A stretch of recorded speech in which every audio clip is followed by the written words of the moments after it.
Hello students, model multiple choice questions के solutions की इस श्रृंखला में आज हम आगे बढ़ते हुए अगले कुछ और क्वेश्चंस को सॉल्व करेंगे। तो आइए देखते हैं। ये क्वेश्चन नंबर 21 है और इससे पहले 20 क्वेश्चन नंबर 20 तक अपन पिछले लेक्चर में कर चुके थे। आइए देखें क्वेश्चन नंबर 21।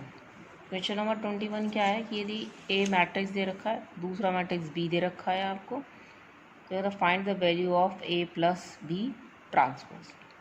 तो देखिए ए प्लस बी हम जानते हैं, दो मैट्रिक्स को हम जोड़ सकते हैं अगर उन दोनों का ऑर्डर सेम हो। तो ये 2x2 की मैट्रिक्स है, ये भी 2x2 की मैट्रिक्स है। इन दोनों को हम जोड़ सकते हैं और अपन जानते हैं हम कैसे जोड़ते हैं। इन दोनों मैट्रिक्सों के संगत अवयवों को जोड़ दिया जाता है। तो एक में 3 जुड़ जाएगा, 2 में -2 जुड़ जाएगा, 3 में 1 जुड़ जाएगा और 4 में 1 जुड़ जाएगा। तो ये आपका ए प्लस बी। फिर इसके बाद ए प्लस बी का ट्रांसपोज, किसी भी मैट्रिक्स का ट्रांसपोज हमको कहाँ से मिलता है, उसके रोज़ को कॉलम में चेंज कर देंगे। तो इसकी फर्स्ट रो जो है हमने फर्स्ट कॉलम बना दी और जो सेकंड रो है वो सेकंड कॉलम बना दी। जब हम रोज़ को कॉलम में कन्वर्ट करते हैं तो कॉलम अपने आप रोज़ बन जाती हैं। देखो पहला कॉलम पहली रो बन गई, दूसरा कॉलम दूसरी रो बन गई। तो ट्रांसपोज निकाल सकते हैं हम किसी मैट्रिक्स का। तो यहाँ पहले हमने ए प्लस बी निकाला, फिर ए प्लस बी का ट्रांसपोज निकाला। तो वेरी सिंपल, ये आपका आंसर आ गया 4405। तो ये आंसर आपका बी। तो देखिए ये भी क्वेश्चन नंबर 21 ही है, ट्रांसलेशन हिंदी। और नेक्स्ट देखिए क्वेश्चन नंबर 22। देखिए 22 क्वेश्चन, देखिए 22 क्वेश्चन नंबर 21 है, यदि ए 1101 बी 2111 है then find the value of A into B. तो अभी पिछले लेक्चर भी हमने मल्टीप्लिकेशन पर आधारित एक सवाल किया था। यहाँ पर देखिए आप, फिर ये इन दो मैट्रिक्स का मल्टीप्लिकेशन हमको करना है।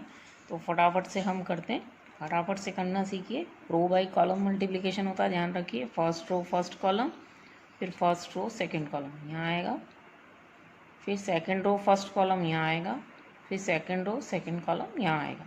तो देखिए ये हमने कैलकुलेशन कर लिया, 2 और यहाँ से आ जाएगा 1 और यहाँ से आ जाएगा 1। तो ये आपकी 3210, इसका आंसर आपका हो गया 1। ठीक है, ये आंसर हमारा हो गया 1। तो छोटे छोटे क्वेश्चंस हैं, ये सिंपल हैं बहुत, लेकिन ये सब हम तभी कर सकते हैं जब हम हमारी जो थ्योरी पोर्शन है उसको हम अच्छे से समझें, सारे कॉन्सेप्ट्स को हम अच्छे से समझें। हमको मल्टीप्लिकेशन ऑफ मैट्रिक्स आना चाहिए, मैट्रिक्स को जोड़ना हमको आना चाहिए। तो ये देखिए नेक्स्ट जो है वो क्वेश्चन नंबर 23।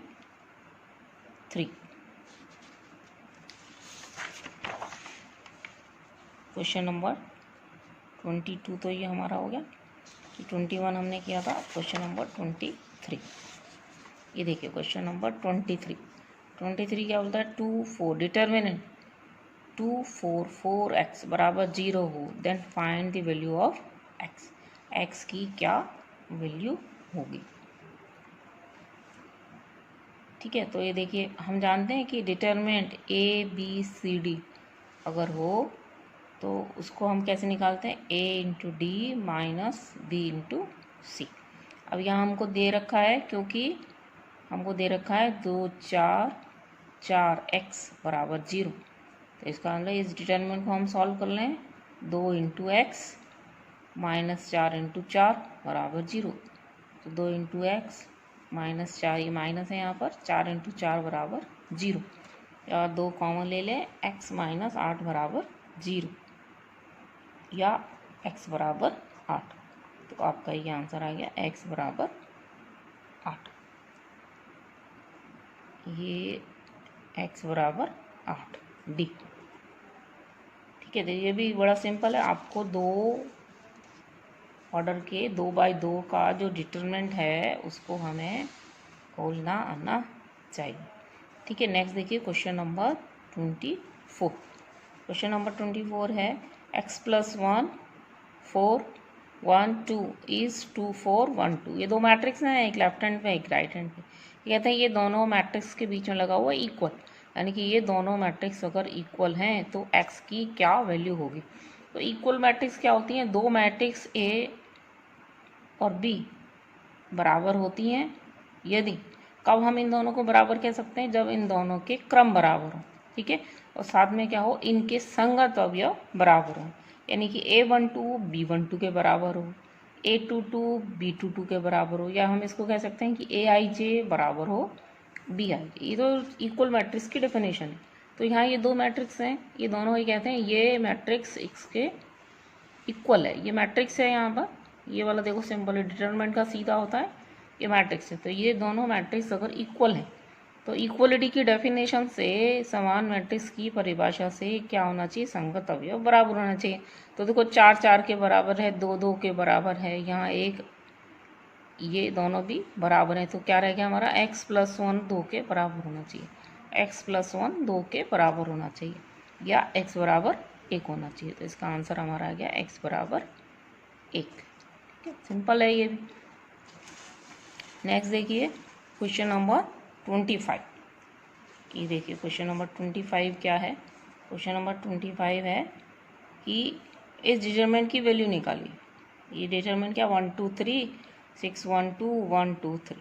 तो एक तो ये है क्वेश्चन नंबर 25 का सोल्यूशन। देखिए किसी प्रॉपर्टी है डिटरमिनेंट की कि किसी भी डिटरमिनेंट में अगर दो रो या दो कॉलम एक जैसे हों तो उसकी वैल्यू 0 होती है। ठीक है, तो उस हिसाब से इस डिटरमिनेंट की वैल्यू कितनी होगी, 0 होगी, क्योंकि इसमें दो रो एक जैसी हैं, 1 2 3 1 2 R1 is equal to R3। लेकिन कोई अगर आप नहीं जानते हैं कि भाई ये प्रॉपर्टी भी होती है तो आप खोल के भी तुरंत देख सकते हैं। तो वैसे तो प्रॉपर्टी आनी चाहिए हमको, ठीक है, लेकिन फिर भी एक डिटरमिनेंट को खोलना भी हमें आना चाहिए। तो डिटरमिनेंट को खोलें, तो डिटरमिनेंट को, जिनको ये प्रॉपर्टी के बारे में पता नहीं हो उसको खोल लें। खोल के अगर आप करोगे तो भी 2 मिनट में हो जाएगा। देखिए 3 ऑर्डर का डिटरमिनेंट है, हमने इसको खोला, इसकी वैल्यू 0 आई। ठीक है, बाकी प्रॉपर्टी से जो है आप इसको 2 सेकंड में ही इस क्वेश्चन का सोल्यूशन हम दे सकते हैं कि इस डिटरमिनेंट का वैल्यू जो है वो 0 होगा।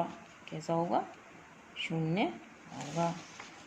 ये क्वेश्चन नंबर 25। देखिए ये क्वेश्चन नंबर 25 हो गया आपका। अब 26 पे आएंगे।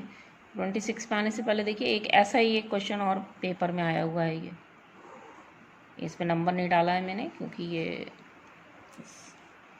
मॉडल क्वेश्चन पेपर का पार्ट नहीं है। ये क्वेश्चन है, देखिए सारणिक का मान निकालिए 1 1 1 1 1 थ्रू आउट।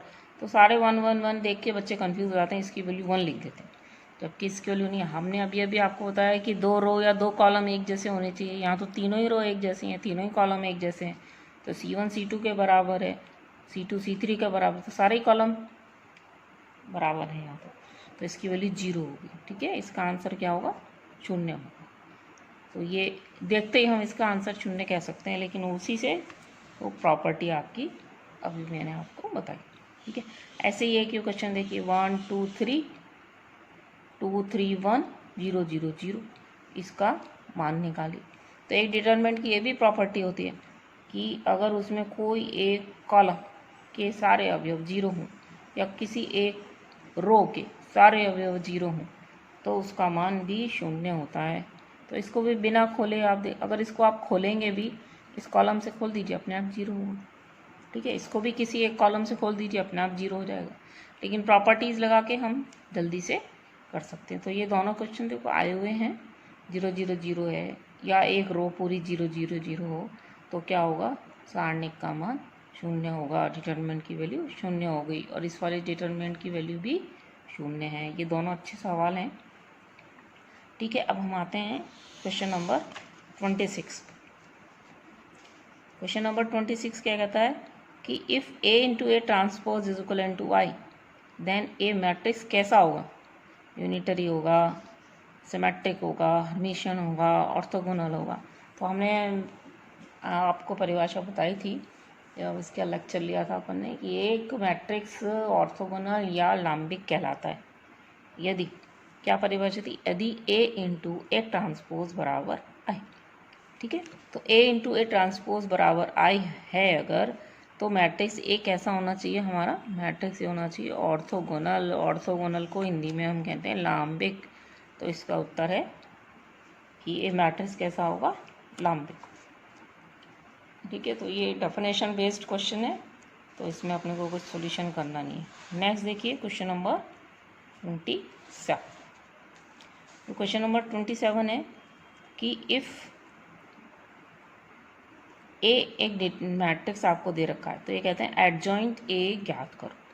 तो हम इन्वर्स निकालने में एडजॉइंट ए काम में लेते हैं। ठीक है, एडजॉइंट ए हमारा क्या होता है, को फैक्टर के मैट्रिक्स का ट्रांसपोज। तो पहले हम इस मैट्रिक्स के को फैक्टर का मैट्रिक्स बनाएंगे, उसे हम एफ आई जे से अगर व्यक्त करें तो को फैक्टर मैट्रिक्स हिंदी में इसको कहते हैं सेकंडों का मैट्रिक्स हम बनाएंगे।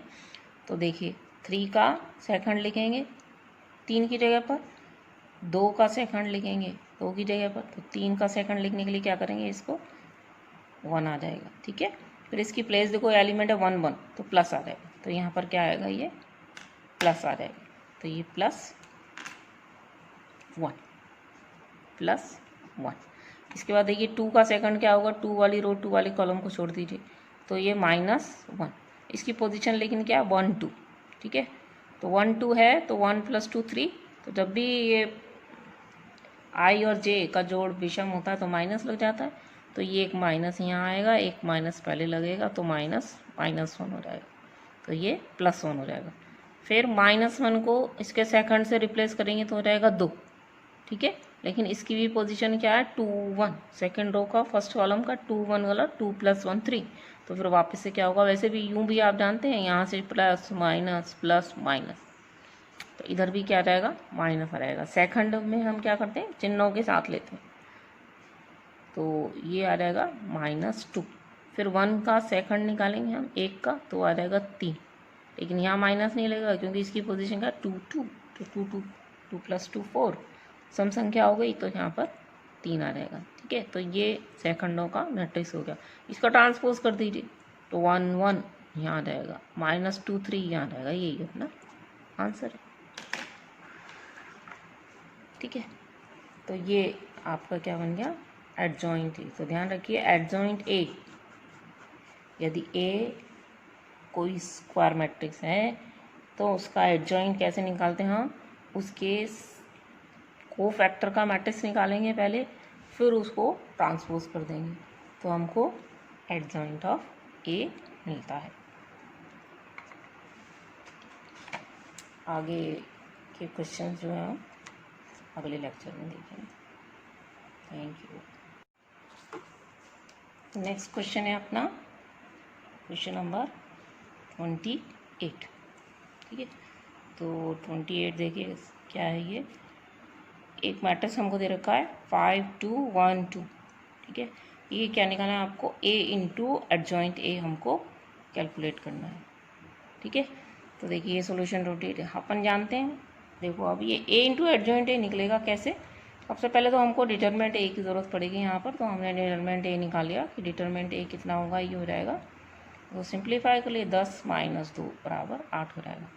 ठीक है, अब आपको ए इंटू एडजॉइंट ए निकालना है, तो हम एडजॉइंट ए निकालें और उसको ए से मल्टीप्लाई करें, ये काम नहीं करेंगे। उसके लिए देखिए एक फॉर्मूला है, ये हमने ये पढ़ा है कि ए इनवर्स बराबर होता है adjoint A upon determinant A. ठीक है, तो एडजॉइंट ए को आप क्या लिख सकते हो, ए इनवर्स इंटू डिटरमिनेंट ए।